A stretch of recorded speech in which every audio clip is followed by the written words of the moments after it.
Sawadee Kap. Hello and welcome to Daily Wisdom, Walking the Path with the Buddha.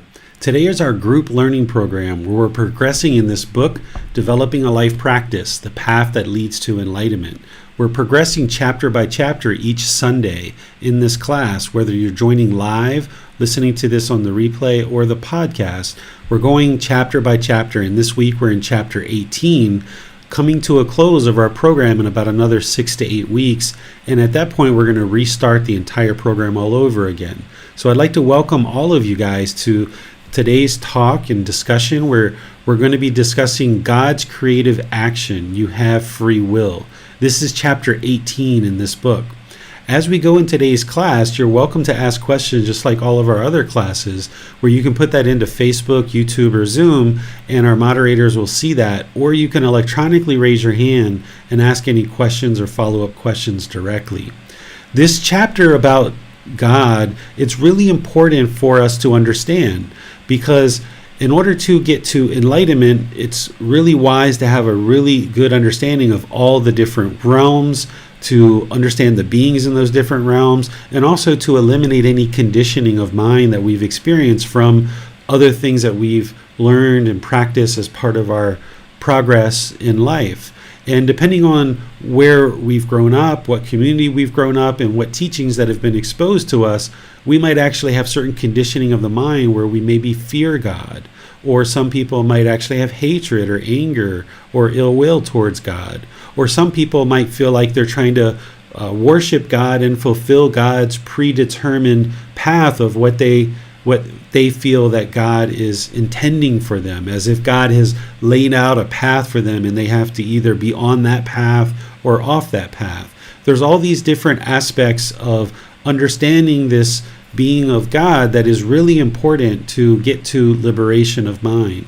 Even something like prayer. Sometimes we're doing things in prayer, if somebody's choosing to pray, that can actually be an hindrance to your enlightenment. So today we're going to sort all this out and make sure that you understand how you can practice either with a relationship with God, if that's something that you would like to have, and still get to liberation, to enlightenment.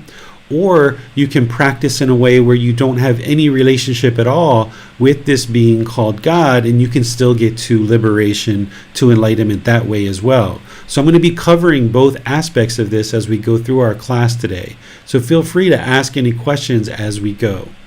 To get us started, I would like to just define what I mean when I say God. This might not actually match to your definition of God, but it's important that I share the definition that I use, so that as we use the word God, or we use some other language in our class today, and as we read this book and we start to understand these teachings on God, that you understand what I mean when I say God. Because of the universal truth of impermanence, different people think of God in different ways. So in order to share this topic with you and have a discussion, it's important that we come from a similar definition and a similar understanding of this being God.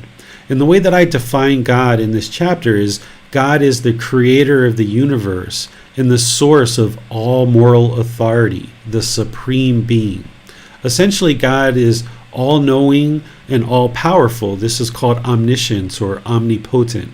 This being called God is referred to in other cultures in different ways. There's people who practice Muslim teachings who might refer to this being as Allah.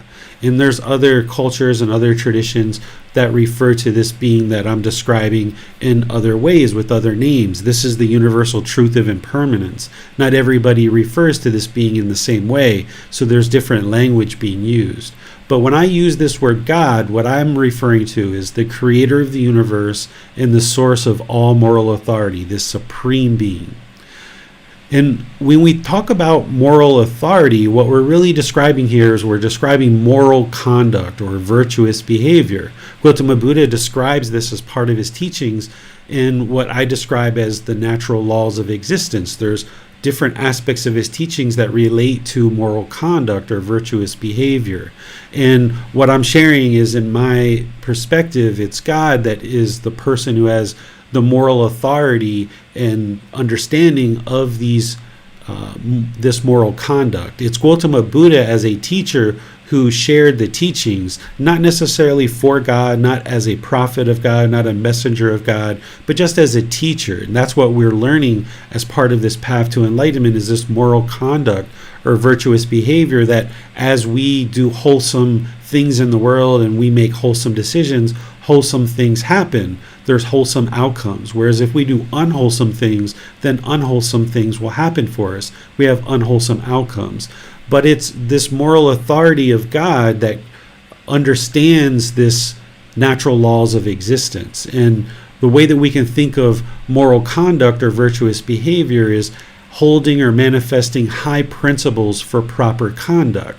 So there's kind of this natural law of karma that we all are understanding as part of this path to enlightenment. And through understanding this natural law, we start to understand this proper conduct that doesn't cause harm to others, so therefore harm doesn't come back to us. What's important to understand as we start talking about God, and you're going to see the Buddha's words on this as we get going in today's class, is that we all have free will. This being God does not control us, does not treat us like robots, making sure that we do certain things based on God's wishes or God's demands or God's desires or cravings or anything like that. We have the free will choice to do anything that we would like to do. We will experience the consequences of that. If we make wise decisions, we will experience wholesome outcomes. If we make unwise decisions, we will experience unwholesome outcomes. And this is based on our own free will. And what this path is about is gaining wisdom, so that the more wisdom we have, we will make better free will decisions as part of our life journey, not only in training our mind and learning these teachings, but also the way that we interact with our intention, speech, and actions. And having wisdom in the mind about this higher principles of proper conduct with our free will, we can now make wiser decisions that lead to wholesome outcomes in our life. It's important to understand that God doesn't grant enlightenment. God isn't the one who decides whether we are enlightened or attain enlightenment or experience enlightenment or not. It's through our own free will choices that in learning and practicing these teachings, we make wiser and wiser choices. And it's our choices about training our mind and the way we conduct ourselves in the world that determines whether our mind actually experiences this enlightened mental state. A practitioner attains enlightenment through all of our own wholesome choices by extinguishing our unwholesome choices. Prior to this path, we are making various decisions that we think are the best decisions in the world, but because we're unknowing of true reality, we're lacking wisdom of these natural laws of existence, we're making decisions that, even though our best intentions might be to be wholesome, because of our lack of wisdom, we're making unwholesome decisions, unwise decisions through our intention, speech, and actions that lead to certain unwholesome results.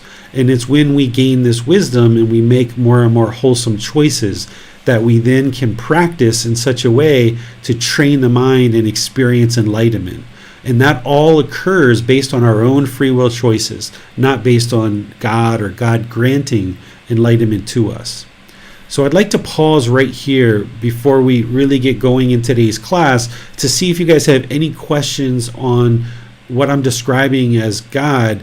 Again, it might not match to what your definition or your understanding of God is at this point, but at least you understand where I'm coming from in terms of the content and the teachings that I'm going to share with you today. You can at least understand this. So the way that you ask questions is put that into Facebook, YouTube, or Zoom, or you can electronically raise your hand and ask any questions directly. Hello, teacher. As for the point about having free will, the question is, if we have free will, so we didn't choose this life, we didn't choose being born on these certain families in a certain country. We actually did choose. It's our choice to keep craving anger and ignorance in the mind. It's our choice to remain unknowing of true reality, which has allowed us to continue to exist in this cycle of rebirth.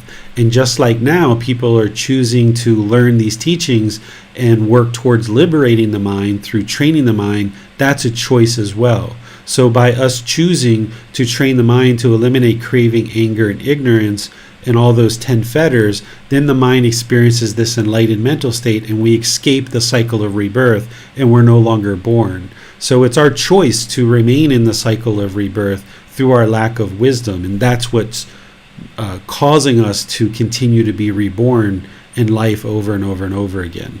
And then based on those choices of the condition of our mind in our past life, that's what determines what realm we're going to be reborn in, what condition our physical body is in, what type of family we're born into, and so forth and so on. So, do you consider going through all these 5 realms was God's plan for us? As I mentioned, God doesn't have a specific plan for us.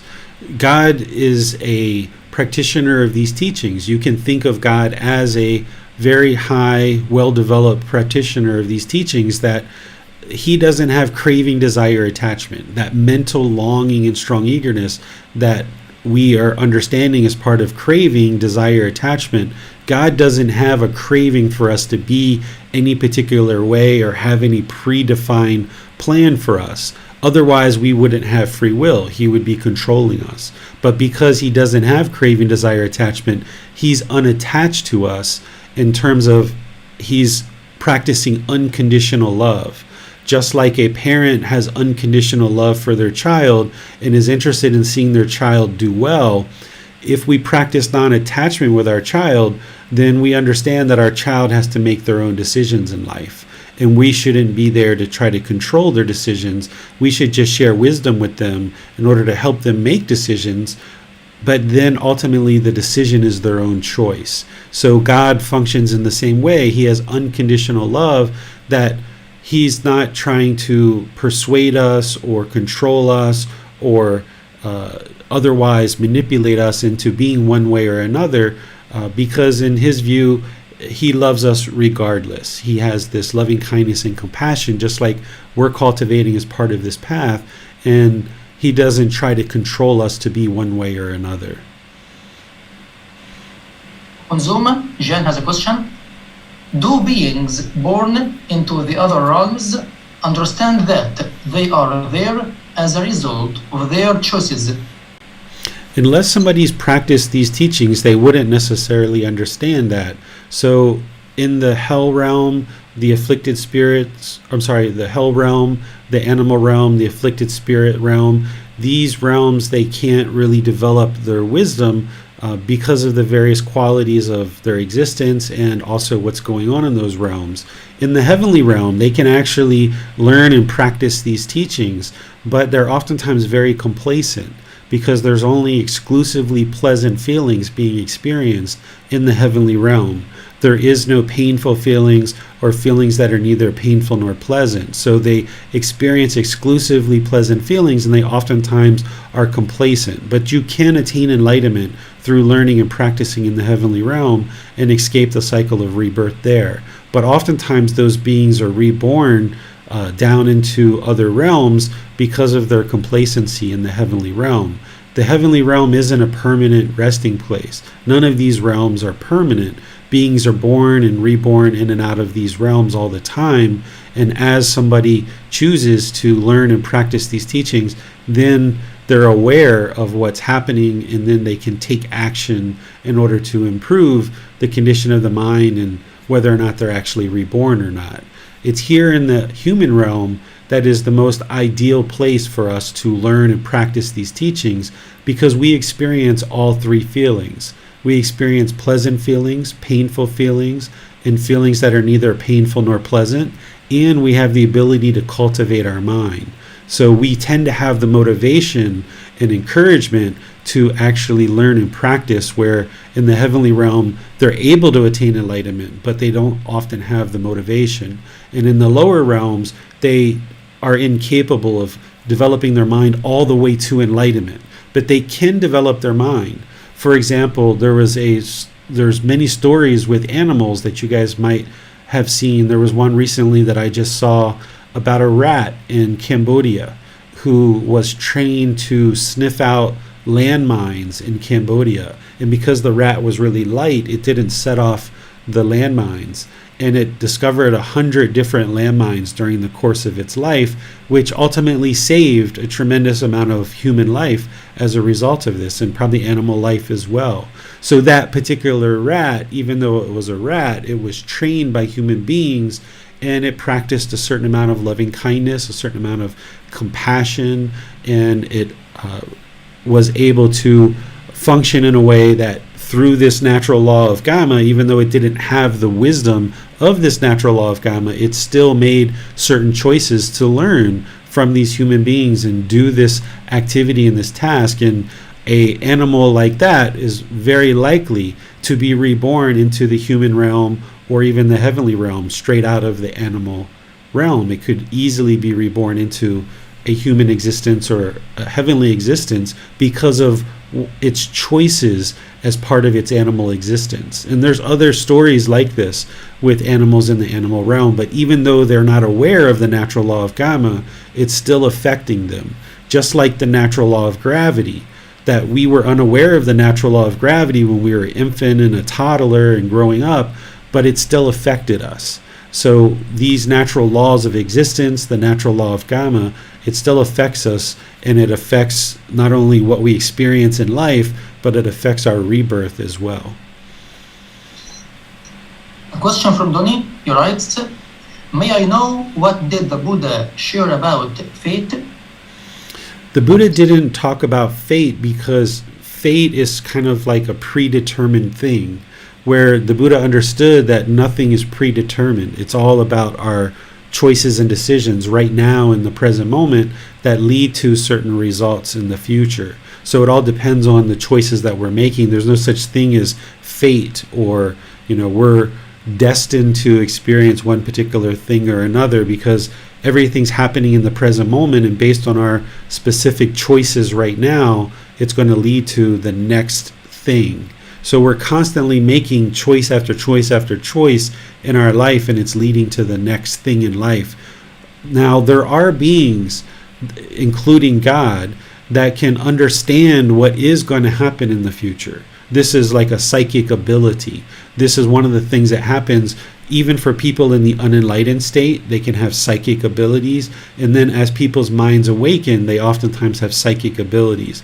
The people are able to know the future, but that doesn't mean the person is destined for that. It's still a matter of choices and decisions. So if somebody has a psychic ability and they could accurately predict what's going to happen 5 years from now, it's not that person's fate of what's going to happen 5 years from now. It's just because of the choices and decisions that individual who has those special abilities can see what's going to happen 5 years from now. But it's still a cause and effect, or action and result. It's still all the natural law of Gama. A question from Manan. She writes, what is God's function in this function in existing, and is the specific to a particular realm? Yeah, so the way that I think about God is I think about God in the heavenly realm and being a part of the heavenly realm. And the purpose that I think of when I think about God is his purpose is to share this wisdom with those people who are interested to understand it. This isn't something that the Buddha taught, but based on my experience, that God will share this wisdom when people seek his guidance. He doesn't push it into your life. He doesn't try to control you. He's not there for you every single second. If you ask him a question every single second, he's not going to miraculously give you this wisdom, as we are going to talk about as we progress here today. But his purpose is essentially to help us, just like any parent would, is as they see their children challenged and struggling, they're going to be there to help them with wisdom as they are seeking that wisdom. The second part of Manal's question, she writes, would the Buddha, being known and reached the fully perfectly enlightened one, also be a type of God? No, this is a misunderstanding that a lot of people have, that you'll see in the Buddhist world, that people oftentimes will say that the Buddha is a god or even an avatar. But the Buddha never described himself as a god.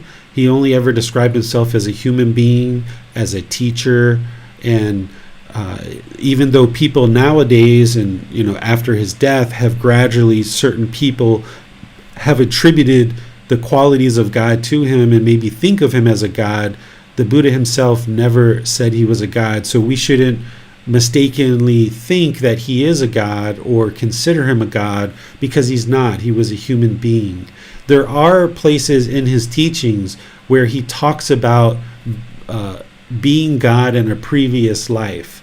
And essentially the way that I read what he's sharing there is that it seems like in previous lives he was able to see things in the world as if he was God, but that was in previous existences. In his existence when he became a fully perfectly enlightened Buddha, he was a human being, he was a teacher, he wasn't a god. So even though you see people that will say that he was a god or that he was an avatar, this is something that people are adding after his death, and it's not something that he said. So it wouldn't be wise for us to consider him a god when he himself never said that. Jan writes, thank you, Teacher David. So, can we also, being mindful, think about the likely results of our actions into the future? Yes, so that's part of what this path is about, is thinking about our decisions that we're making right now and how they're going to impact us in the future. The more wisdom that we have around the natural law of Gama and all the other natural laws, then we will be more able to make wise decisions in the present moment that lead to these wholesome outcomes. So that's part of what this path is being able to think through a decision before you make it, so that you make a wise decision that leads to wholesome outcomes. This is a very helpful way to practice, is that if you're ever experiencing a challenging situation, rather than continue forward because of craving, desire, attachment, trying to get to the end of something, you can put a pause on what's happening and really think through and reflect and contemplate what would be the wisest decision in this situation, and take a few hours or even a few days if you can to think through your decisions before you make them, so that then you can bring the full wisdom of the Buddha's teachings into any particular decisions you make, because each decision we make is going to lead to a certain outcome. And this is where a Buddhist teacher also comes in addition to everything else we do, that if you're struggling with a certain decision in your life or multiple decisions, and you've got some time that you don't need to make those decisions very quickly, you can actually reach out to your teacher either privately or in other ways to solicit input and guidance on what's happening in your life. It doesn't mean you have to follow what a teacher says, and a teacher that is helping to guide you, they should never tell you what to do. They should never give you a specific decision to make. Instead, they should share teachings and then allow you to make your own decision and your own choice. But this is one of the benefits that you can have as part of learning with a teacher who you know, who you trust, who you have confidence in, and who that teacher knows you as well. You can reach out to them as you need help in your life about how to apply these teachings in certain situations. So by putting pause on certain decisions that we're about to make, particularly impactful decisions, you can gather up wisdom, not just from your Buddhist teacher, but from your life partner, from your friends, from your parents, from other people. And then you pull all of this together, and then you make whatever decision is in your best interest based on the situation that you're experiencing.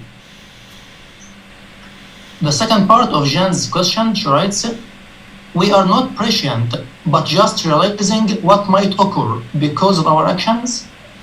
Can you read that again, Bassam? Yeah, sure. She writes a question, we are not prescient, but just realizing what might occur because of our actions. What's that word, we are not present, did you say? Prescient. I meant we're not being psychic. Oh, okay. Yes, so even people who are psychic, it would be wise to still make decisions in the present moment based on what we understand to be the truth in the present moment. If we try to kind of manipulate things based on what we understand about the future, it wouldn't be a wholesome choice in my view, because we're kind of manipulating the situation. Instead, we should always base our decisions on the present moment. Nick has a question. He writes, how would an unenlightened being come to develop special abilities like those of a psychic? I have always wondered how without teachings. Let's come back and circle back to that at the end of class, Bassam, so that we can discuss the topic for today, and then we'll get into that if we have time at the end. Yeah, sure, teacher. Okay. Any other questions about this definition of God? No more questions. Okay, so let's go to the next thing and kind of talk about what the Buddha taught in terms of his teachings based on God, and actually gods with an S. It's important to understand that Gotama Buddha never denied the existence of God, but instead taught people how to attain enlightenment while still understanding God. It's a big misunderstanding in some Buddhist communities that people will say that the Buddha denied the existence of God, or some people will say Buddhism, doesn't acknowledge any gods. Well, this is a misunderstanding of the Buddha's teachings, because you can read in this book series the words of the Buddha that is directly from the source text of the Pali Canon, particularly in volume 11 and even in some of the other volumes as well, where the Buddha is talking about various gods, because there was belief in multiple gods during the lifetime of the Buddha, and because people had beliefs in many different gods, he needed to teach about this in order to help people understand these various gods in terms of how it does or doesn't relate to enlightenment. So even though you might hear other people, you might even read books that talk about, God doesn't exist, and that's Buddhism, and that's what the Buddha said, this isn't actually true. When the Buddha talks, he talks about multiple different gods, but he frequently refers to this great god of Brahma. And this great god of Brahma is who we would consider to be God.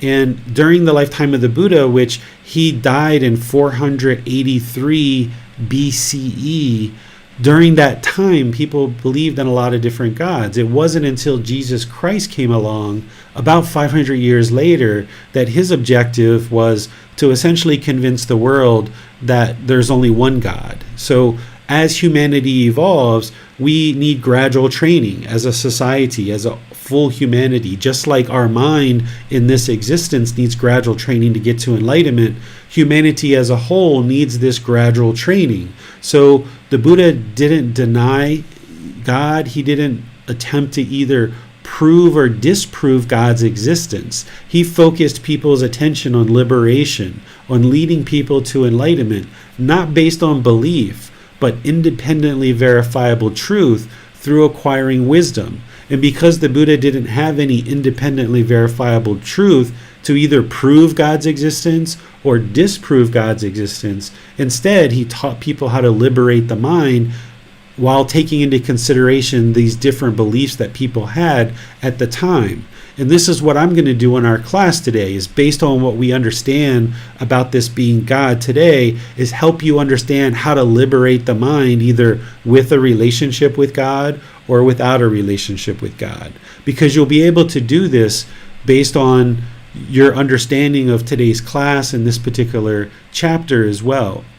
Gotama Buddha focused practitioners' mind on understanding right view in the natural law of karma, which is not based on God's creative actions. Oftentimes what we're often taught in various traditions is that God is controlling us as individuals or is controlling the world and to be a certain way, but this would lead us to think that we don't have free will.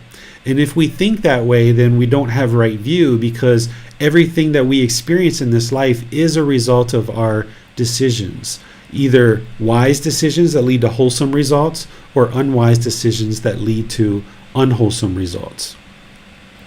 Here's a words of the Buddha where he talks about God.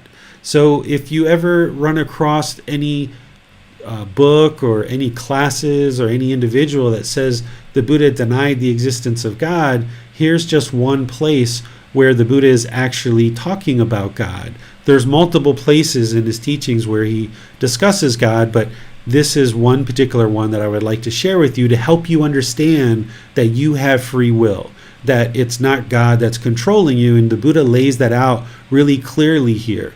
Because during his lifetime, there was him teaching in his community, and there were other teachers who were teaching their individual communities. And all these different teachers were claiming it was their teachings that led to enlightenment. But now we know 2,500 years later that indeed it was Gotama Buddha's teachings that led to enlightenment. That's why they're still around today, and we don't know anything much about these other teachers. During the lifetime of the Buddha, not only were these various ascetics and practitioners that were looking to understand enlightenment and attain enlightenment by various teachers, but there were also Brahmin or Brahmin priests. These are essentially like Hindu priests who were essentially teaching people to believe in these multiple gods, and then people would come and pay them, and then they would pray on their behalf. The thought was at that particular time that an individual couldn't pray to these gods by themselves because they were just a commoner, the way that people thought, that they were just kind of a low-level, kind of low-caste person.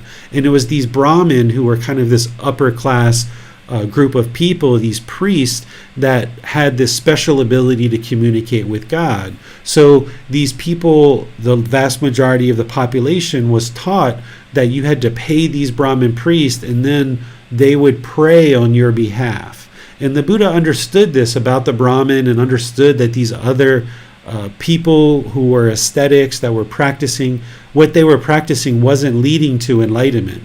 And at different times, the Buddha would come in contact with Brahmin and with these students of other teachers and then the teachers themselves. They would actually eat in a common area. And the people who were donating food was giving food to the Buddha and his community, but they were also giving food to these other ascetics too. And all these people would often congregate in a particular place and actually eat together. And during those meals or afterwards, there would sometimes be discussions. And this particular teaching that I'm going to share with you guys is one of the times where the Buddha is actually asking questions to these other ascetics and these Brahmin to help understand what they think and what they believe, and then helping them to see a little bit of the truth. So this is titled, All is Caused by God's Creative Action. Then, monks, I approach those ascetics and Brahmins who hold such a doctrine in view as this: whatever this person experiences, whether pleasure, pain, or neither pain nor pleasure, all that is caused by God's creative activity.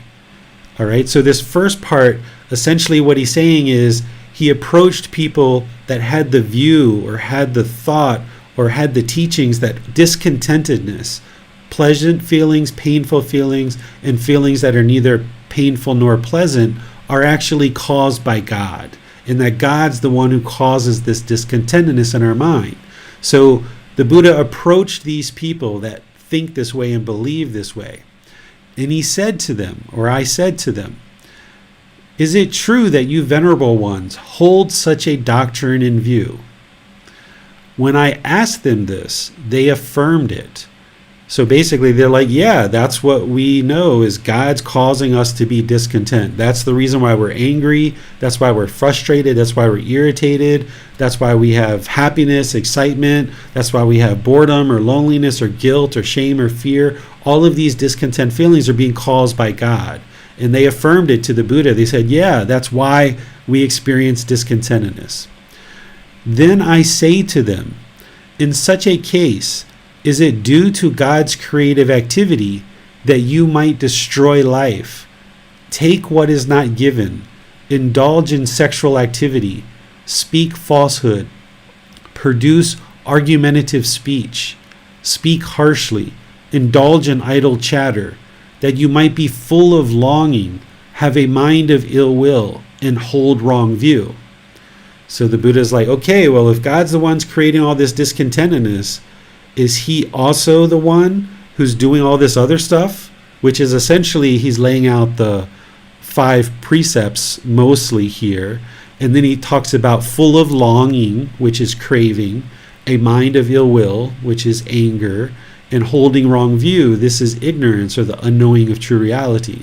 So he's saying, is it God that's causing all of these things? And then he says, those who fall back on God's creative activity as the essential truth have no interest to do what should be done and to avoid doing what should not be done, nor do they make an effort in this respect. So he's saying, if you're blaming God for all of this stuff, and that God's the one who's creating all these difficulties and challenges in your life, then you're not even interested in improving your life and doing what should be done and avoiding what should not be done. Since they do not apprehend as true and valid anything that should be done or should not be done, they are muddle-minded. They do not guard themselves, and even the personal designation aesthetic could not be legitimately applied to them. So here the Buddha is saying that they're muddle-minded, meaning their mind is confused. They lack clear comprehension. They don't have mindfulness. Their mind is, lacking this concentration, this mindfulness, this clarity of mind, right? And he's saying they don't guard themselves. Whenever the Buddha talks about guarding, that's mindfulness. It's mindfulness or awareness of mind that is guarding the mind. And then when he says even the personal designation aesthetic could not even be legitimately applied to them, an aesthetic during the lifetime of the Buddha is someone who's on the path to enlightenment and seeking to experience this enlightened mental state. So if somebody's lacking the understanding that God is not causing all of these difficulties and struggles, then the Buddha is essentially saying, you're not even on the path to enlightenment if you think that it's God who's causing all these different things. So this is an important teaching to understand, because here the Buddha is explaining very clearly that you have free will, that it's not God who's causing any difficulties or any struggles in our life, that we're actually causing it ourselves. And this is part of right view, that those 4 noble truths, he explains that it's our responsibility, that it's our craving, desire, attachment that's causing all the discontentedness in our mind. Further, some additional teachings that the Buddha shares related to this chapter and things that I share is he talks about things that he doesn't teach. He declared a whole lot of teachings during his life. He shared 45 years worth of teachings, and there's these books of the Pali Canon, these very large, very big books. There's 45 of them that that captured his teachings. And I imagine even in those 45 books, they probably didn't capture all the teachings that he shared. So he shared a enormous amount of teachings during his 45-year teaching career. But then there's actually parts in his teachings where he makes it very clear of what his undeclared teachings are. And this is important as it relates to this chapter and what you might have been taught based on other traditions, is that he left these teachings undeclared. Whether the world is eternal, whether it's not eternal, meaning whether it's going to last forever or not last forever, whether the world is finite or infinite in terms of its size and space, whether the soul is the same thing as the body, or the soul is one thing and the body is another. The Buddha actually didn't teach about a soul. He left that as an undeclared teaching. Because if there's this permanent soul that goes from life to life to life, this conflicts with the universal truth of impermanence. It conflicts with the universal truth of non-self. So there isn't this teaching about a soul. He just left it as an undeclared teaching. And then he also left this as an undeclared teaching, is that after death, the Tathagata, meaning himself, an enlightened being, either exists, does not exist, both exist and does not exist, or neither exists nor does not exist. We know that an enlightened being, when they attain enlightenment and die, they're not going to experience another existence in the cycle of rebirth. But that's very different than what the Buddha is explaining here. Some people will tell you that once you're enlightened and you die, that you no longer exist, that there is no existence, there's nothing after enlightenment. This isn't true based on the Buddha's teachings and the words of the Buddha. He never taught whether we exist, whether we don't exist, whether we both exist and do not exist, or neither exist nor not exist. This is basically the way of the Buddha covering all possible options. So what we might describe this as is an afterlife, right? If we don't attain enlightenment in this life, we know that there's going to be rebirth in the cycle of rebirth. But in terms of what happens once the mind is enlightened and what happens next if somebody dies, if anything at all, this was an undeclared teaching. So if you've been taught that once you die, you have eternal life, the Buddha's undeclared teachings is saying he's not declaring whether that's true or false or whether that's actually what's going to happen or not. He's leaving it as an undeclared teaching. So you will need to get to the point in your practice that you don't have a craving, desire, attachment to understand these things. Because it's an undeclared teaching, it's important to be sure that you don't have this craving, desire, attachment to understand it, because the Buddha only ever taught what leads to enlightenment. There's a famous teaching where the Buddha is walking in the woods, in the forest, in the jungle with his monks and with his ordained practitioners, and he reaches down and he picks up some leaves in his hands, and he says, monks, let me ask you a question. What is more, all the leaves overhead or these leaves in my hand? What is more? And the monks say, oh, of course, all the leaves overhead and all the trees is much more than those few leaves that you've picked up in your hand. And he says, so too is the wisdom that I acquired through my self-awakening and awakening to enlightenment. All the leaves over the head represent all the wisdom that he actually gained as part of his awakening to enlightenment. But the leaves in his hand represent his teachings and what he's actually going to teach in terms of what leads to enlightenment. So while these are undeclared teachings, he had them as undeclared teachings for a reason. Because when you actually experience enlightenment, the mind is utterly peaceful, calm, serene, and content with joy. The mind never experiences any discontentedness whatsoever from that moment forward or from that period of time forward. The mind is utterly peaceful. There is nothing but joy in the mind. There's never a bad mood even. It just doesn't happen for an enlightened being. So if somebody is having this longing to know what's next, this craving, they're not going to be able to experience that peaceful, calm, serene, and content mind with joy that we call enlightenment. But if you're experiencing that peaceful, calm, serene, and content mind with joy, that is the enlightened mind. If there isn't something next after this life, then so be it. Your mind is already so peaceful, calm, serene, and content with joy, you won't give it a concern, you won't give it a care. But if there is something after this life, having attained enlightenment, it's either as good as what we're experiencing in the enlightened mental state, or perhaps better. But again, the Buddha didn't declare whether there is existence in some other aspect of what he taught as part of this path, because there's enough craving, desire, attachment for an unenlightened being to eliminate by itself. Just all the relationships you have, all the possessions you have, all the different things you need to train the mind to eliminate this mental longing and strong eagerness and this clinging of holding on to these things so tightly. That's a big enough challenge by itself. If there is something next after enlightenment, and say it's just an amazing thing, if the Buddha would have declared that teaching, that's just one more thing for the unenlightened mind to have to overcome and eliminate the craving, desire, attachment for. So if the Buddha understood what was next, and I don't know that there is anything next, he was very wise not to teach it.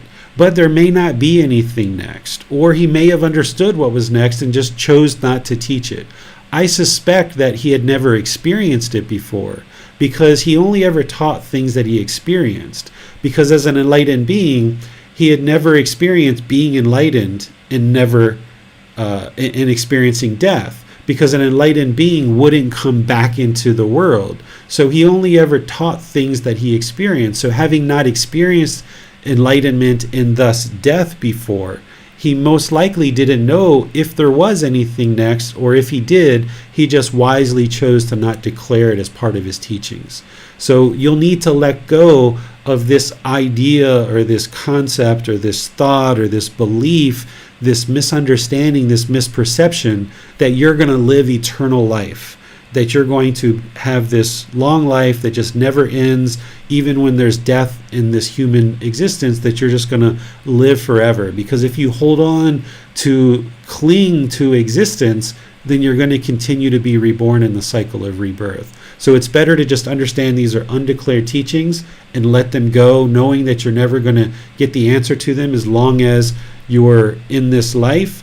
And then once you attain enlightenment and die, then you'll find out what happens. But if you never get to enlightenment and you have this craving, desire, attachment to know what's next, then you're never going to get to experience enlightenment. So focusing your attention and your practice on getting to enlightenment would be the way to practice in order to ensure that you actually get to experience enlightenment itself, that peaceful, calm, serene, and content mind with joy. So let me pause here and see what questions you guys have on the various things that I've been discussing related to Gotama Buddha's teachings. Well, for the undeclared teaching, when the Buddha is talking about whether the Tathagata exists, I think this one is clear. Does not exist, also clear. But what is not clear for me is how for a being to be both exists and does not exist at the same time. Yeah, the way that I read this, and the Buddha does this frequently in his teachings, is he covers all possible options. Because remember, a Buddha is sharing teachings that are going to be preserved long after his death. And he's not going to be there in order to clarify any misunderstandings. So what a Buddha will often do is they will teach in such a way that it gives no doubt, no misunderstandings, no opportunity for someone to kind of wiggle something in when they're dead. But instead, he covered all the possible options so that it's not possible. If he would have just said, after death, a Tathagata exists or does not exist, then someone says, oh, well, maybe he exists, but he doesn't exist. They might actually add something after his death, but by him including it like this, then it eliminates all possible options for somebody to include something after his death that he didn't say. Well, so do you consider seeking answers for these questions is a kind of dreaming? Yes, because if the fully perfectly enlightened Buddha is not declaring these teachings, then there's a reason for that. And if somebody were, and also if he say he didn't know the answer to these questions, just let's assume that for a moment. If he didn't know the answer to these questions, he's a fully perfectly enlightened Buddha. How could somebody who's unenlightened, who's learning his teachings, even fathom that they would be able to figure out the answer to these questions if the Buddha himself wasn't able to figure it out? I don't know that he didn't know the answer to these questions. He might have very well known the answer to these questions. But if we assume that he didn't know, then how could anybody else even fathom that they would be able to figure this out? So if somebody has a longing or yearning to know the answer to these questions or attempts to try to figure them out, to me that would just be craving. It's better to just have confidence in the Buddha, in his teachings, and realize that he didn't declare these for a specific reason. Cross them off your list. These are things that you don't have to figure out, you don't have to focus on, because there's enough other things to learn and practice in his teachings that you don't need to focus on these things. And just cross it off your list, and now you don't have to crave to know the answer to these things. Well, so the motivation for learning and practicing these teachings and attaining enlightenment shouldn't be to have a more peaceful and happiness in afterlife, after death. Right. That's not the goal of these teachings. The goal of these teachings is not to attain an afterlife. Instead, it's to eliminate discontentedness in this life, and having done so, there will not be rebirth, so that there won't be any further sickness, aging, death, sorrow, displeasure, and despair. If there's rebirth into any realm, that means your discontentedness just continues from there. So the goal is not to experience an afterlife, but instead to end this whole cycle of continuous birth, where the mind is just roaming and wandering in all these different realms, experiencing all this misery, displeasure, and despair. Well, thanks, teacher. No more question. All right. So now let's talk about aspects of these teachings that you'll need to understand if you would like to have a relationship with God in terms of attaining enlightenment. And I base this off of what you may have been exposed to in other traditions. And then towards the end of this, we're going to also talk about how you can practice the Buddhist teachings without a relationship with God as well. But first, let's cover having a relationship with God. So what's important is that you understand that it is possible to have a relationship with God and still get to enlightenment. And it's also possible to not have a relationship with God and still get to enlightenment. But if you're going to choose to have a relationship with God, it's important that you practice right view, that you understand and practice those Four Noble Truths, realizing that God is not controlling you, and he doesn't have this predefined path that you have to worship him and you have to figure out what is it that he's asking you to do as part of this path. He's not attached to you doing any one particular thing or another. It's important to understand that there's this cause and effect, this action and result, that everything that we experience in this life is a result of our decisions. And because many people learn about God through the teachings of Jesus Christ, it's important to understand Jesus Christ taught exactly the same thing. Jesus Christ said, you reap what you sow. This is the natural law of karma. But here we are 2,000 years after the death of Jesus. We're 2,500 years after the death of Gotama Buddha, and people have taken the natural law of karma in the words of Jesus, and there's been this impermanence that has happened all these years, and people misunderstand. So if you're going to practice and have a relationship with God, it's important to understand that he doesn't want anything specific from you. He doesn't want you to do anything particular. It's important to understand that all your decisions lead to certain results.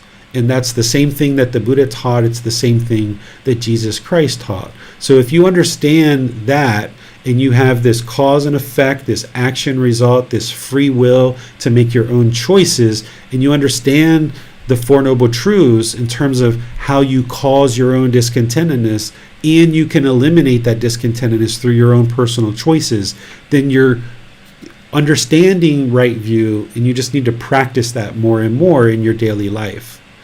And then in terms of eliminating craving in the mind, there's oftentimes a lot of cravings in the mind related to God.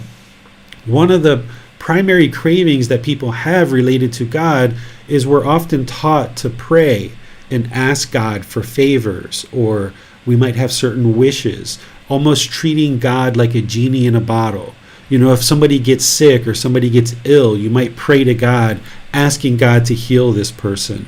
Or if you're having financial difficulties, you might pray to God and ask for wealth or money or something like this. Or you might pray to God asking for a new job.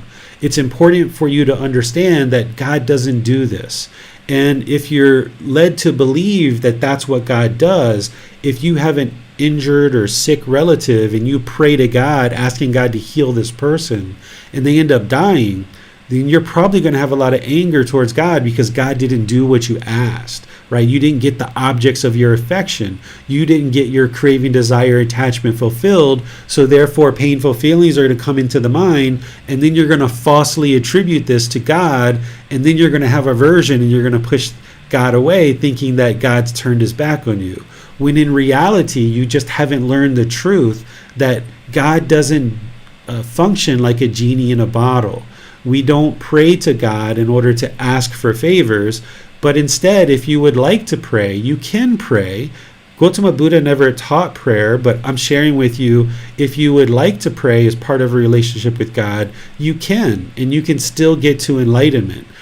What I would suggest that you do in terms of adjusting your prayers based on this understanding that God is not a genie in a bottle is that you perhaps pray and kind of have a conversation with God. In this conversation with God, let him know that you believe in him and that you know that he exists. Let him know that you're open to his guidance and give him thanks for guiding you, if that's what you would like to do. But if you're on your knees or you're somewhere praying and you're asking for favors from God, this isn't how this works. This isn't how this functions. And just as I explained to you throughout this program, throughout the book, through all my teaching, that I suggest that you never believe anything that I say. You don't have to believe me on this one. You don't have to believe anything I say. You can actually test it right now. You can put your hands together. You can pray for $1 million because you would like to give $1 million to famine-stricken children in Africa or South America. And you can pray for that $1 million right now and see if it shows up. And if you pray right now and it doesn't show up, then you've just practiced. You've just practiced and you've been able to see the truth that $1 million didn't show up. And now you know the truth and you have the wisdom that God is not a genie in a bottle. If anybody has that $1 million show up, go ahead and raise your hand and let us know so that we can make arrangements to have it shared with people in Africa and South America. And if we don't see anybody raise their hand or send in a comment, then we know that this didn't happen, right? So now we know the truth, that God is not a genie in a bottle, despite what we've been taught perhaps in the past. So if you would like to pray and have a conversation with God, do that by all means, but ensure that your craving, desire, attachments aren't making their way into your prayer, but instead that you're perhaps letting God know that you believe, that you know he exists, that you're open to his guidance, and give him thanks for essentially this relationship that you're establishing with him. If you have any craving, desire, attachment to be with God in heaven in the afterlife, if this is something that you've been taught, you need to eliminate that as well, because that's not what occurs. The heavenly realm and beings in the heavenly realm are not there permanently, because we know the universal truth of impermanence, right? If you've done any kind of work on this path to enlightenment, then you understand the universal truth of impermanence, and you know that all these things are impermanent around us. So existence in the heavenly realm is not permanent, because we know that because of the universal truth of impermanence. But if your mind craves to have existence with God in heaven, then you're still attached. You're still having craving, desire, attachment, and clinging, and this is going to inhibit you from experiencing liberation of mind and enlightenment, and it's going to create rebirth in the cycle of rebirth.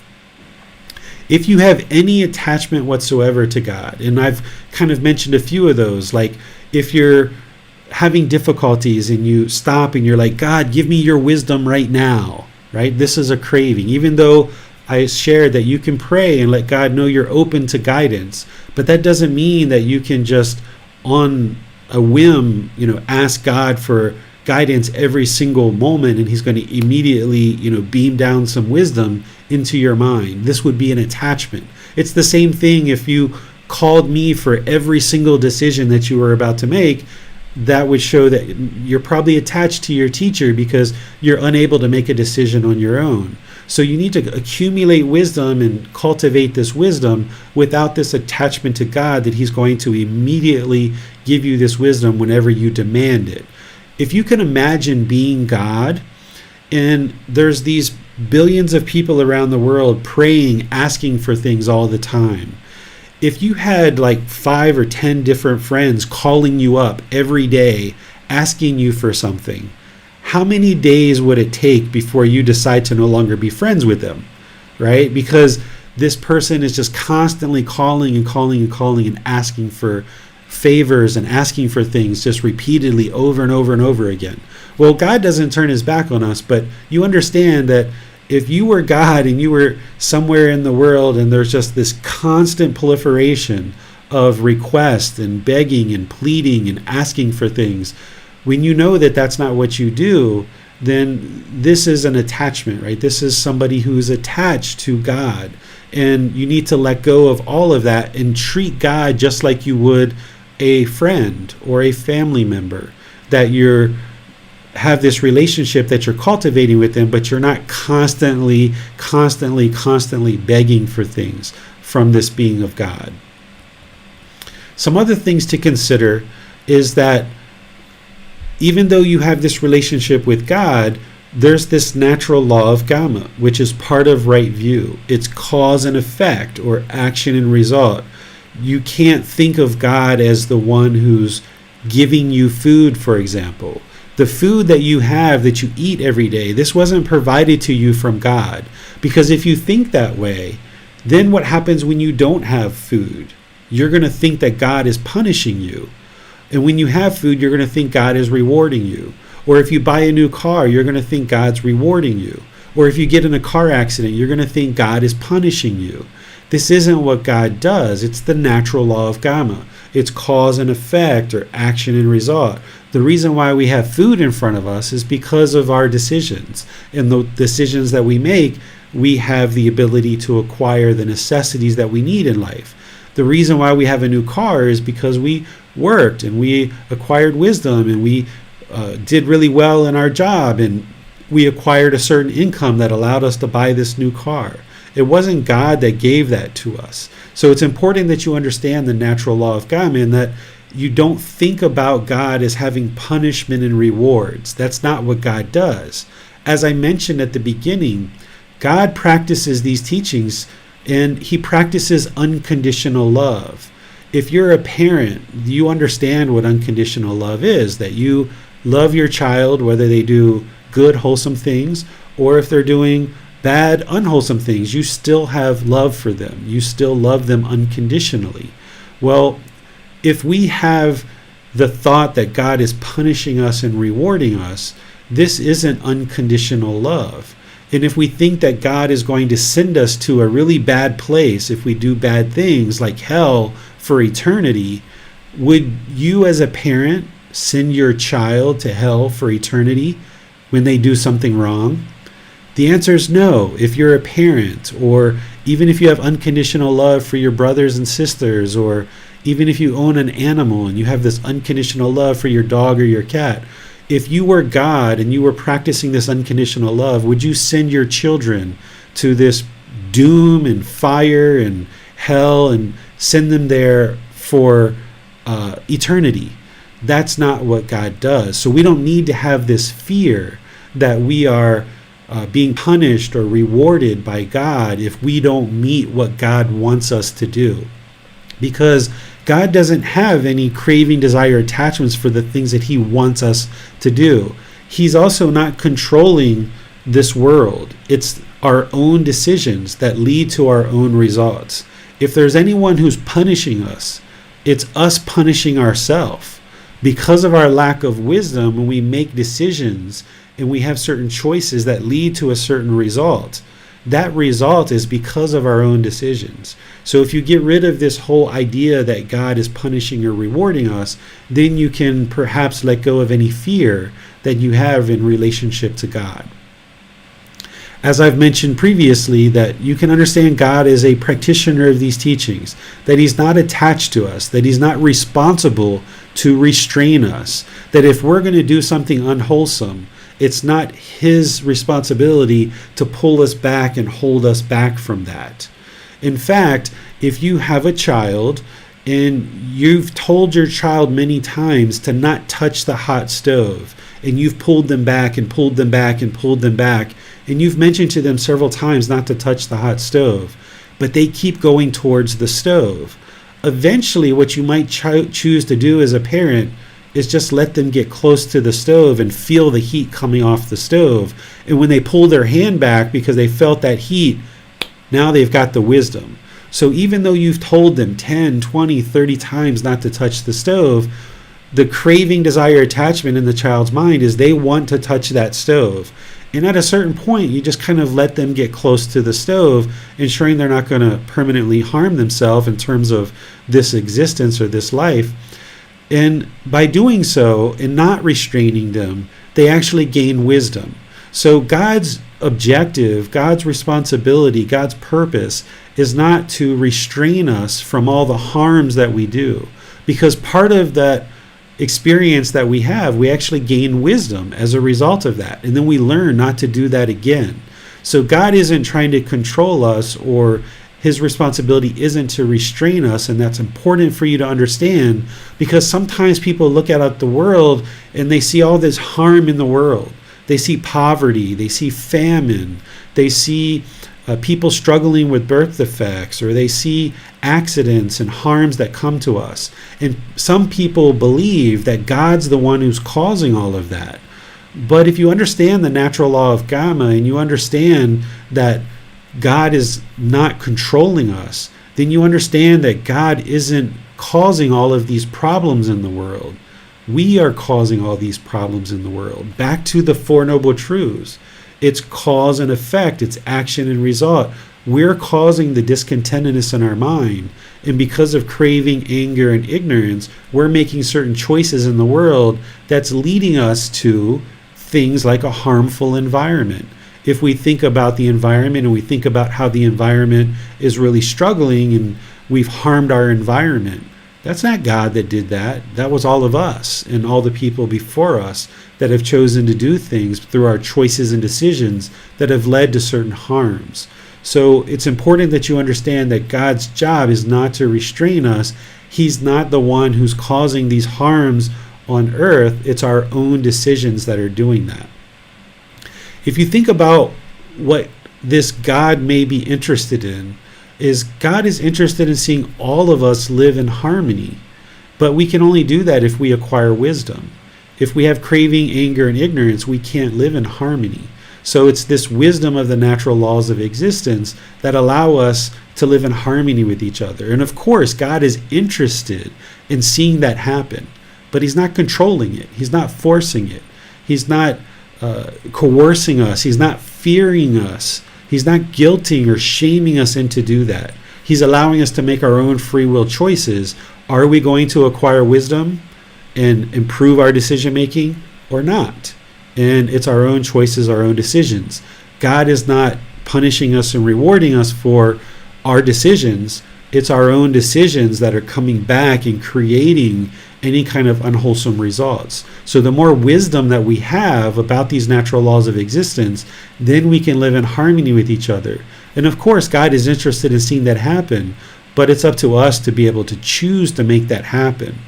Sometimes we've been taught that there's going to be a being that comes back and create heaven on earth, and people have been misled to think that this being is going to click their fingers and instantly create a perfect world, which is heaven on earth. But this isn't what this being is going to do. This being instead is going to have teachings that are shared with the world, that is the wisdom that allows the world to be able to now make wiser decisions that lead to wholesome results.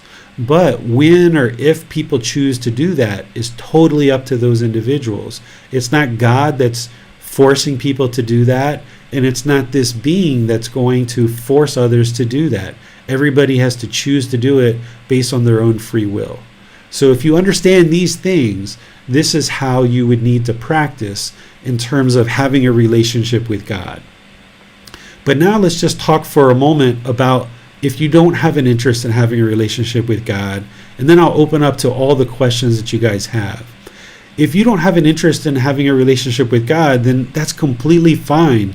My goal here today in our talk and in this particular chapter is not to convince anybody that God exists, and it's not to convince you to have a relationship with God. Your decision about whether you have a relationship or not have a relationship is completely up to you. There are some benefits in doing so, but there's also perhaps you might see some benefits in not doing so.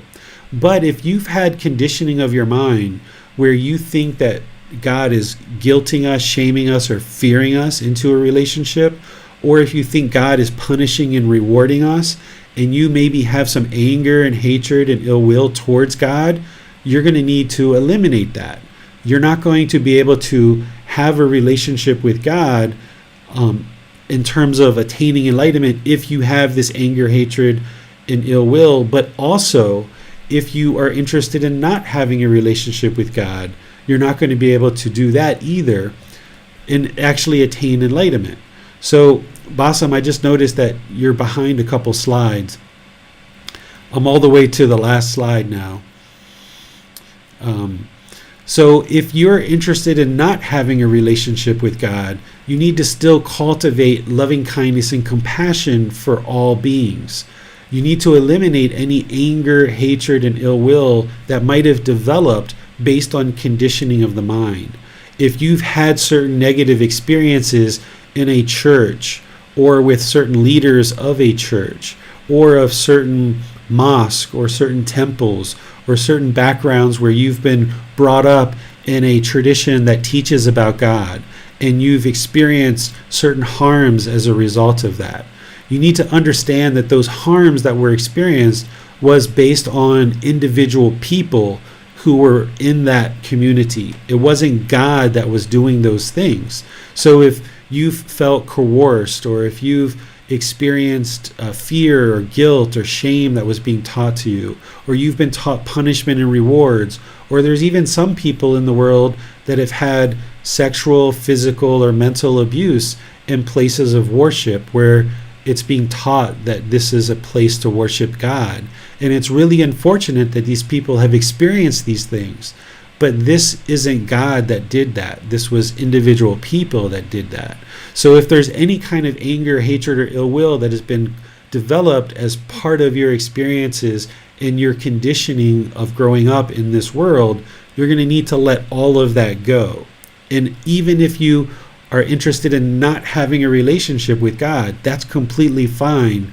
But if you harbor any anger, hatred, or ill will towards this being, then that means that the mind isn't completely purified of anger, hatred, and ill will. You need to still get to loving kindness and compassion for all beings, even this being of God.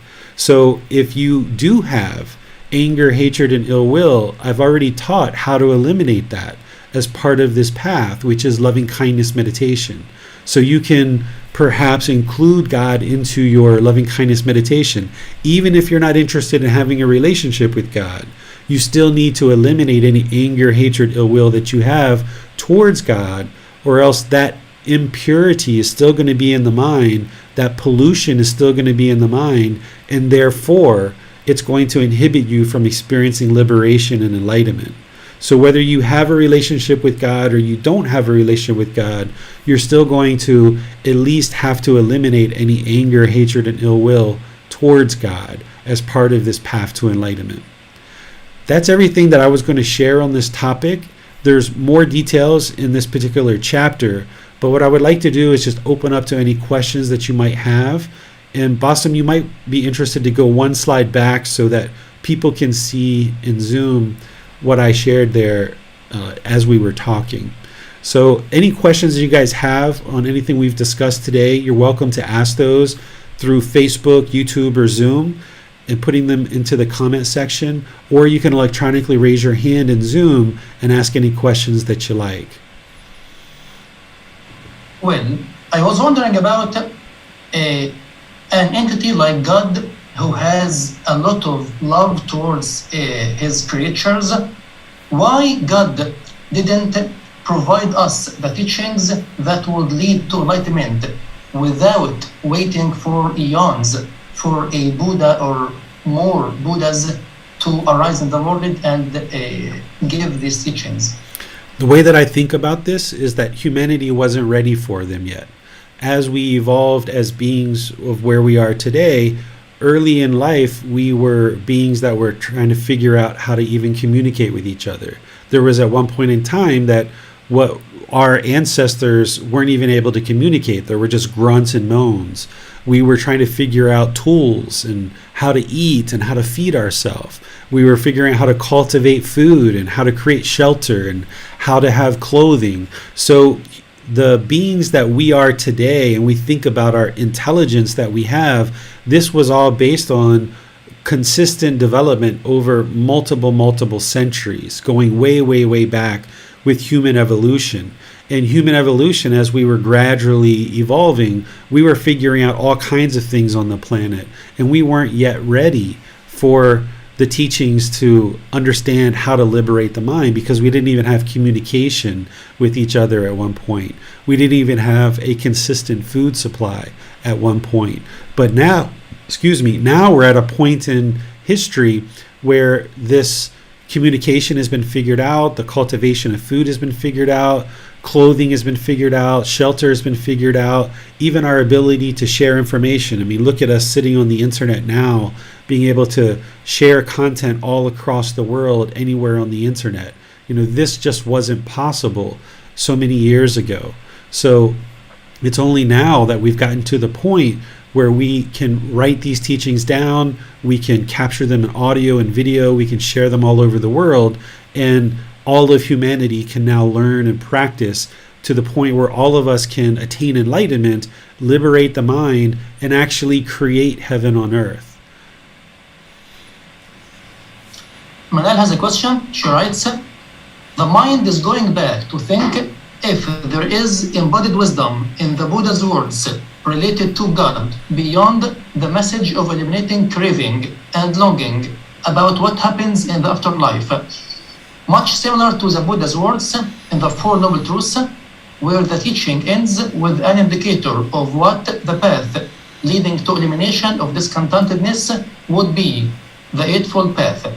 The mind is investigating if the words related to his undeclared teachings are inclusive of another teaching yet to be learned, but very profoundly revealing. Yeah, in terms of his undeclared teachings, these are his only undeclared teachings. And in terms of teaching about God, in volume 11 of this book series that I share, he talks about gods and multiple different gods. And he doesn't ever talk about worshiping these gods. He doesn't talk about prayer to these gods. He essentially helps people to understand that these gods are not actually impacting or influencing our life in any way.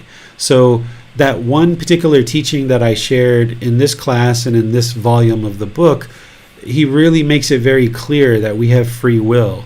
And at other points in his teachings, he just kind of references these other gods and these other beings, but never actually makes them a focal point of the path to enlightenment. If you look at the Eightfold Path, which is the path to enlightenment, there's never a time where God plays a central role in his teachings, because, as I shared, God doesn't determine whether we attain enlightenment or not.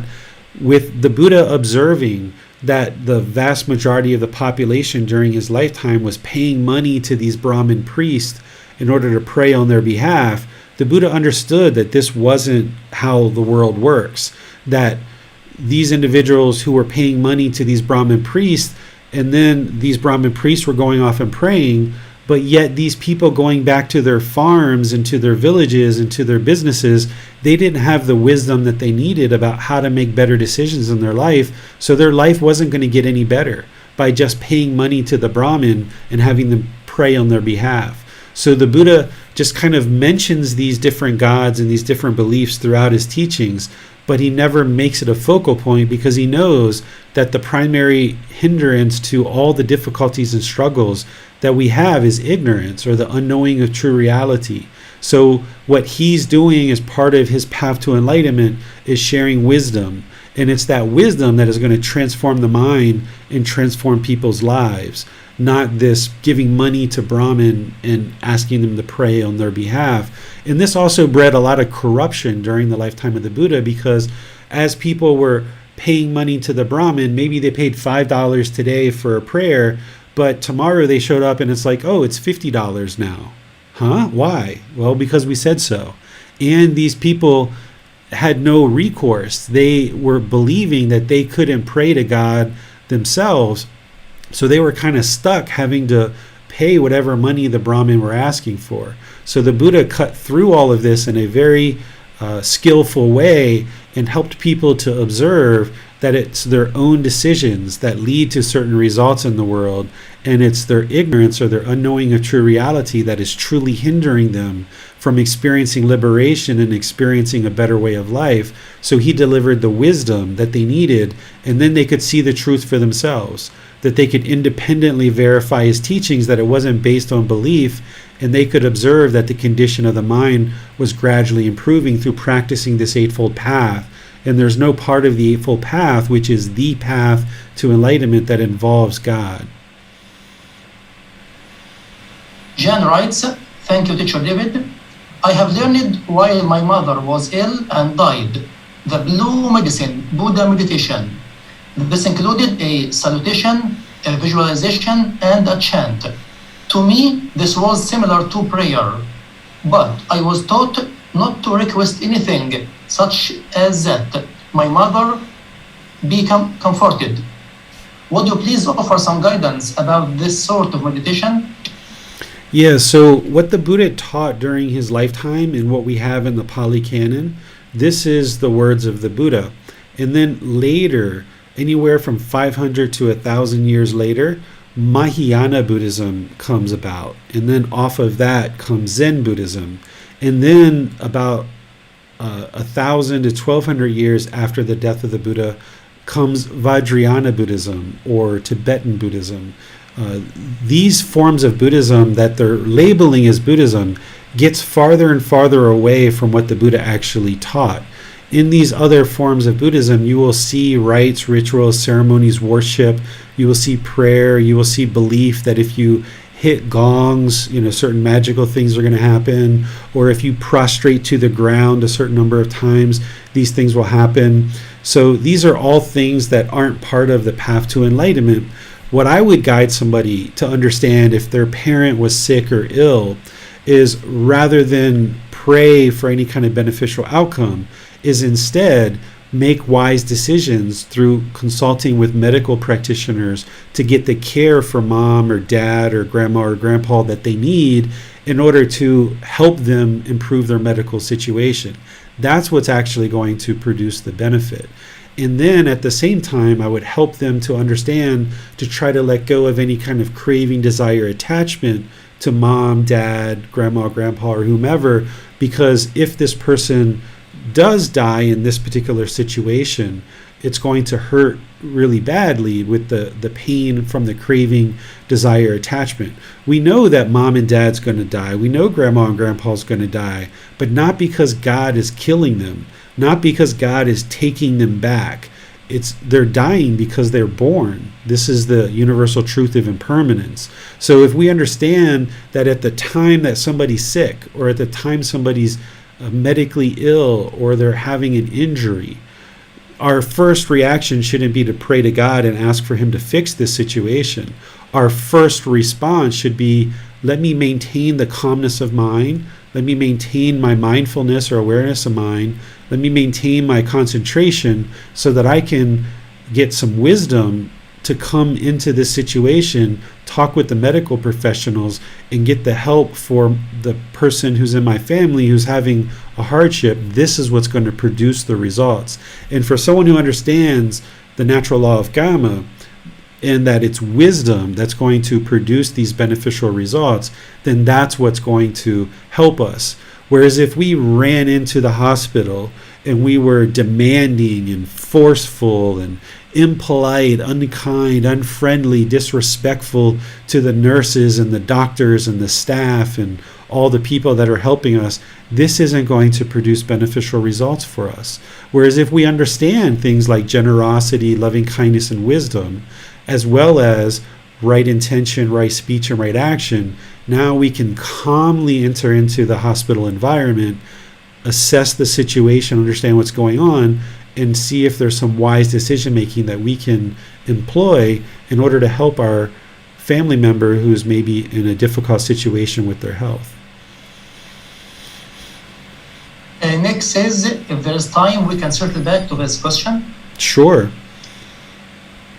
Well, the question was, Teacher David, how would an unenlightened being come to develop special abilities like those of a psychic? I have always wondered how without teachings. Okay, so the Buddha explained how as the mind awakens, there is going to be psychic abilities that can potentially come into the mind, or these special abilities. There's different types of special abilities that you can experience, and these are things that any of you might experience as your mind awakens. And the Buddha talks about how one shouldn't learn and practice these teachings in order to acquire these special abilities. That shouldn't be the focus or the goal, the objective of awakening the mind to attain these special abilities. And when somebody is experiencing these special abilities, they shouldn't use them for financial gain or for any kind of malicious, coercive type things. He talks about how his teachings are all about the elimination of discontentedness. That even when these special abilities start coming into the mind, you have to not cling to them. You have to not hold on to them, because if you cling or hold on to these special abilities, then your mind isn't going to get to liberation. So it's quite interesting and quite amazing when the mind starts awakening and you can start reading people's minds, or you can start knowing the future. These things are quite interesting and quite amazing that the mind can actually do this. But you have to get to the point where you ensure that you're not holding on or clinging to these things, or else the mind's not going to actually get to enlightenment. So the Buddha talked during his lifetime, and he said that he himself doesn't practice these things in terms of psychic abilities, in terms of knowing the future, in terms of all these different special abilities. He says he refrains from actually practicing these things, even though he knows that that's something that is experienced as part of awakening the mind. Now, someone who isn't on this path to enlightenment, they can have these special abilities even in the unenlightened state, or as the mind is moving towards enlightenment, or even not even being on the path at all. People can have these special abilities, and it's just the way that the mind functions. There's no specific way that I can say, okay, in order to get these special abilities, this is what you have to do. You either have them or you don't.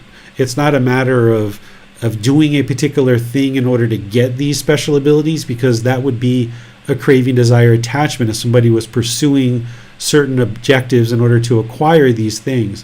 The Buddha never talks about specifically how to acquire these special abilities, but instead you should understand that these things can happen as the mind is awakening, or even for somebody who's off the path, they can experience these psychic abilities and various special abilities that are part of the mind.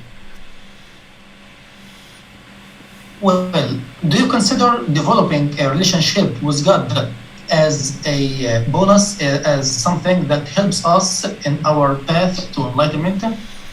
I have found it to be very beneficial in all senses of the word, but as I mentioned, you don't have to have a relationship with God in order to get to liberation and to enlightenment. But through what I practice and the way that I experience is that God was utterly, amazingly helpful to me and continues to be helpful to me on this path based on the relationship that I have with Him. And as I mentioned, you can think about God as almost like a father or a grandfather or any friend or family member, and you can choose to have a relationship with that person, and that can be beneficial for you because you're tapping into that person's wisdom, or you can choose not to have a relationship with them. But if you're choosing to not have a relationship with God or any person in your life, you need to be sure you're not doing that due to aversion or any kind of anger, hatred, and ill will, because if you do, then the mind's not going to be able to get to liberation, to enlightenment. So if you decide to cultivate a relationship with God, I can help you with that based on what I share in this chapter, in this talk. If you would like personal guidance, I can help you with that. But that's your own personal choice. I would never tell somebody that they have to have a relationship with God, but if you choose to do that, you can do that in a healthy way that will be beneficial to you if you experience the same things that I experience. But also for some people, it can be very complicated and perhaps they're just really not interested in this relationship. And that's where you can just choose to not have a relationship with God and just be sure that you don't have any anger, hatred, or ill will. And that might actually simplify things for some people, depending on what your background is and depending on what your experience has been. Tracy has a question. She writes, when one has these special abilities and can see the future, can they then choose to follow a different path other than what's seen by making different choices? For me, when these special abilities started coming into the mind and I started being able to observe things in the future, it did help me to make decisions now in the present moment, but it also, in some cases, made it more difficult because a certain amount of arrogance and pride came into the mind when these things started happening. So as I started observing certain things about the future, I had to realize that there was arrogance and pride coming to the mind and work on eliminating that. So this special abilities, it can be very helpful, perhaps, but it can also be detrimental too if you allow arrogance or pride to come into the mind, thinking that you're so special because of your abilities to do this. Also, it's hard enough to let go of craving, desire, attachment for the future when you don't know the future. But when you know the future, it's really quite challenging to let go of craving, desire, attachment. If you know something specific is going to happen in the future and you have 100% clarity that certain things are going to happen, it can be really challenging and really difficult to let go of that and realize that you need to keep your mind in the present moment and make decisions based on the present moment. So if I was you guys, I wouldn't aspire to be able to have any special abilities because that would be your own craving, desire, attachment if you had this longing or this wanting for any special abilities. And if these special abilities start coming up into the mind, I suggest that you just train the mind to let them go and not allow arrogance or pride to come into the mind. And also don't allow the mind to crave and think that this particular thing is for sure going to happen. And then you try to make all your decisions such that that thing does happen. If you get some insight into something that's going to happen in the future, just, okay, that may or may not happen in the future. Still keep your mind rooted in the present moment and making wise decisions based on the present moment.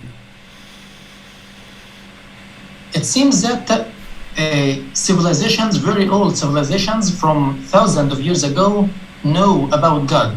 So does this mean that God started contacting humanity and guiding humanity from many years? In my view, God has always been here and has always been interested in helping beings, but he's only going to provide guidance to those beings that are open to his guidance. If somebody, for example, is really deep in the darkness, even if God was trying to help that person, they wouldn't be able to be open and receiving to the message. And speaking from my own experience, in times of my life where maybe I was using drugs or alcohol, even if God was trying to help me during that time, I can't get the message because the mind is so much in the darkness and so polluted that you can't really receive any kind of guidance because your mind isn't capable. You don't even have the wisdom to know that this is God's wisdom coming through. So as you get closer and closer to the light, as you get closer and closer to enlightenment, cleaning up your moral conduct, training the mind to have mental discipline, you'll be able to receive this guidance more readily from God, and you'll have the wisdom on board of knowing what to do with that. Because even when you feel like you're getting certain wisdom from God, you can't treat it as the ultimate truth because you don't necessarily know of whether that is your thought or God's thought, perhaps, depending on how well developed you are to understand that this is God's wisdom coming through. You still have to be an individual practitioner who's looking at everything that you come in contact with as you're interested in understanding the truth and independently verifying what you're coming in contact with. So if you're getting something into the mind that you feel like is wisdom, you won't necessarily at the beginning know whether that's God's wisdom or is that this being Mara. This being Mara is what some people might refer to as the devil or Satan or Lucifer or something like this. So you still have to practice, right? This being of Mara that the Buddha talked about is there trying to influence you in negative, unwholesome ways. This being of God is there interested to share wisdom with you that will help you progress towards more and more wholesomeness, walking to the light. But when you get certain information into the mind, as a wise practitioner, you should still evaluate that. You should still examine that. You should still investigate that, reflect on that, and still practice to see if it's true or not. And that way you'll be led to the truth and you'll know what the wisdom is. But if you just think like, oh, that was a thought from God and I've got to run out and do that because God told me to do it, this is where the mind's going to get diluted. Or if you're walking down the street and you see a feather from a bird and you're like, oh, God placed that feather there as a sign for me that I need more freedom and I need to branch out and meet new friends or something like this. This isn't what God does. This isn't how God shares wisdom with you. So as you walk closer and closer on this path and you awaken your mind more and more, clearing out the pollution in the mind, you will be more open and available to receive this wisdom from God. And then once you experience the wisdom, you'll then be able to know what to do with it. Once you experience it, you'll be able to practice in order to figure out, is this the truth or not? Some of us were taught that God exists everywhere. Is that true? In my view, yes. God is everywhere, always around us, never turns his back on us. Nothing but love, kindness, compassion, politeness, respect, deep, profound wisdom. Yes, he's always there, but you're not going to always know he's there. And if you have a craving for him to be there, he's not going to necessarily show up on demand, right? It's not like Netflix that you can just turn on a movie and bam, you've got a movie, and then bam, you sit down and God's going to automatically give you what you want. That's why if you develop and cultivate this relationship where in prayer you let him know that you believe in him, that you know that he exists, that you are open to his guidance and wisdom, and that you thank him for his guidance and wisdom, then as you're going through life, he knows that you have this relationship with him, and he will guide you in terms of sharing wisdom with you. And you may or may not even know that it's his wisdom. He's not looking for credit. He's not looking for you to acknowledge in terms of, oh, thank you so much, and worship him. We've oftentimes been taught that you need to bow down and be, constantly worshiping this God, and God is domineering and controlling. This whole perspective of what God is, in my opinion, is not true at all. That hasn't been my experience at all. I've only experienced support, motivation, encouragement, love, kindness, compassion, politeness, kindness, friendliness, deep wisdom. There's no interest to push his way into my life. And when he feels that I need wisdom and I can benefit from that, then he shares that with me. And there's been times where I've wanted wisdom from him and I've asked him specifically, and he never does. He never gives it to me in those particular situations. It's only when I'm just going about my day and I'm doing certain things that I know there's certain wisdom that comes from God. And as I practice that, it helps me on this path. And it has helped me on this path. So you need to get to the point where you're not looking for this wisdom, you're not craving it, but you're just kind of establishing this regular relationship through prayer and through acknowledgement that this being exists and that you're open to his guidance. And then when he's ready and if he feels that he's able to help you, he will. Does this mean that we can look at God as a role model? I think so, yes. If you understand what God is and you understand this God in terms of the way that I'm describing. If you think of God as punishment and rewards, and that God is going to judge us at the end of our life, then oftentimes that's what people do in their life. You'll find parents who are very much into punishments and rewards, or very much into judging other people. If you think that that's what God's doing, then that's probably what you're going to do too. But from my experiences, God doesn't do that. God doesn't punish and reward us, and God doesn't judge us.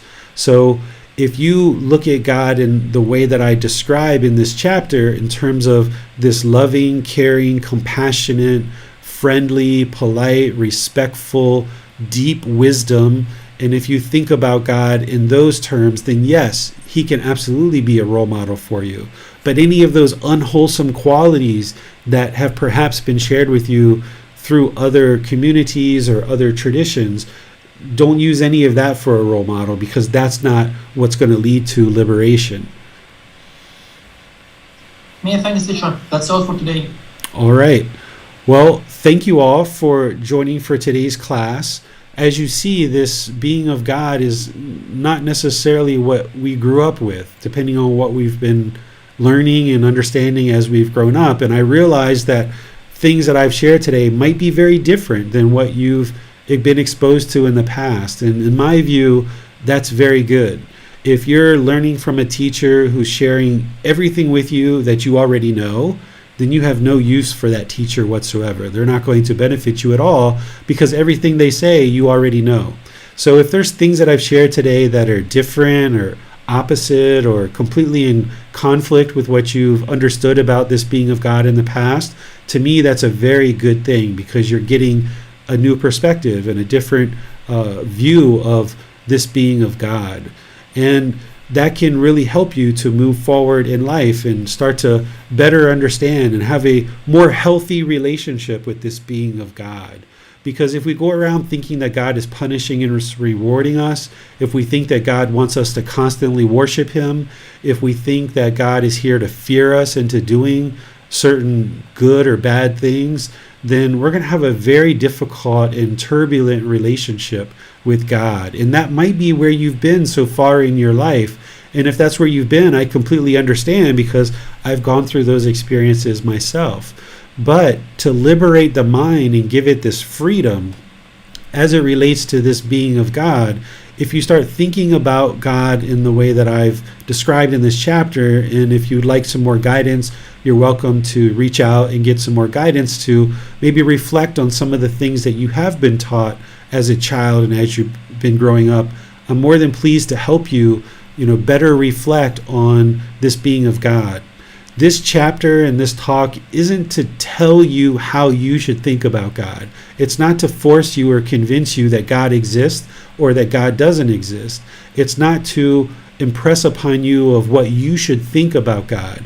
This chapter and this talk is really just to give you some more information of ways to think about God in a more healthy way that's going to actually lead to liberation of mind and enlightenment. Because if your mind is burdened with this fear or this guilt or this shame or this domineering God that's controlling us, or this punishment and rewards, if you have this heaviness in the mind about this being of God, you're not going to be able to experience liberation or enlightenment. The very first time I ever did one of these talks about God, over 2 years ago now, I had a student that told me just seeing the word God on a piece of paper arose fear and anger in their mind. And this is based on what they've experienced in the past.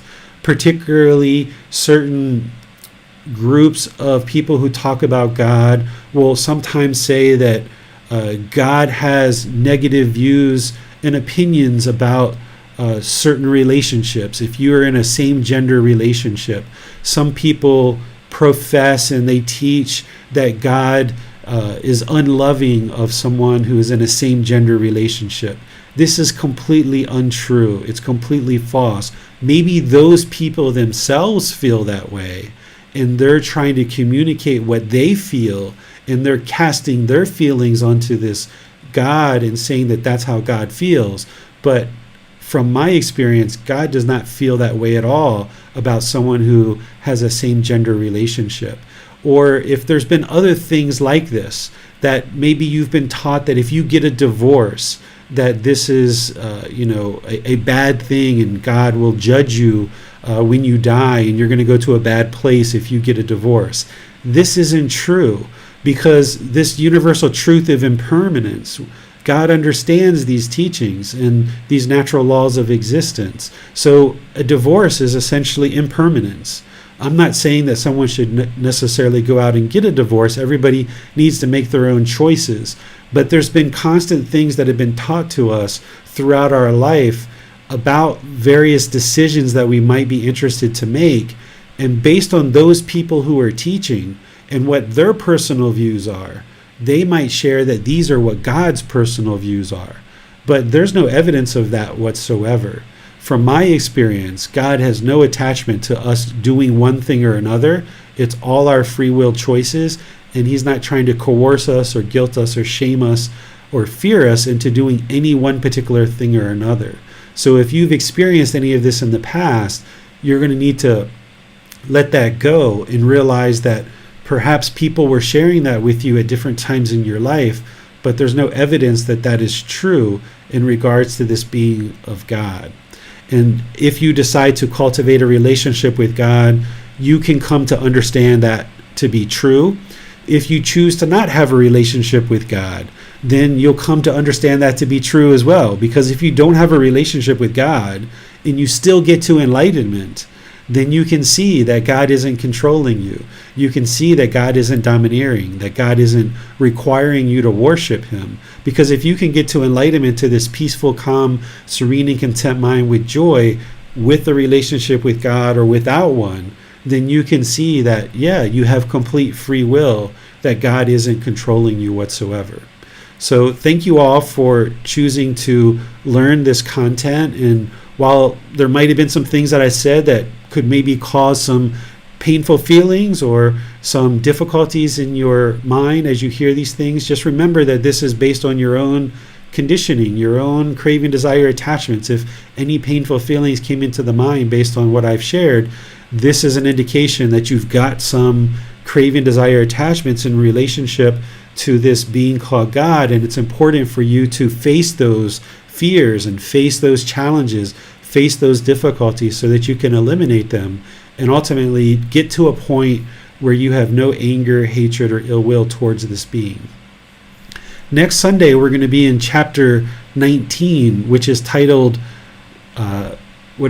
Difficult Human Existence, Sickness, Aging, and Death. Here, we're going to talk about the life story of Gotama Buddha. I'm going to share with you guys a bit about his life story and helping you to understand what he experienced during his last life, his 80 years of life. We can talk about his previous lives as well if you'd like, but I think it's his last life that is really important for us to understand. So I'll share some teachings to help you understand what his life was like and why he even went on this journey to enlightenment to begin with. And we're going to talk about these three aspects of the human condition of sickness, aging, and death, because these are three things that are the most challenging for us humans to experience and to understand how to deal with. Oftentimes our mind is highly discontent when we are sick, aging, and death, or people close to us are sick or aging or experience death. These are oftentimes that are very difficult for the human mind. So I'm going to help you understand some teachings of how to overcome any discontentedness as it relates to sickness, aging, and death. This Wednesday, we're going to be doing loving kindness meditation together in our class. So you're welcome to join for that live, or if you would like to listen to the replay on Facebook, YouTube, or our podcast, you're welcome to do that, and you'll be able to actually meditate along with us doing loving kindness meditation. So I'll see you in a future class. Have a very lovely rest of your day. Take care. We'll see you next time. Sawadee krap.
Thank you again for watching.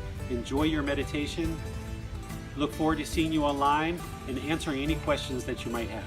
Thank you so much.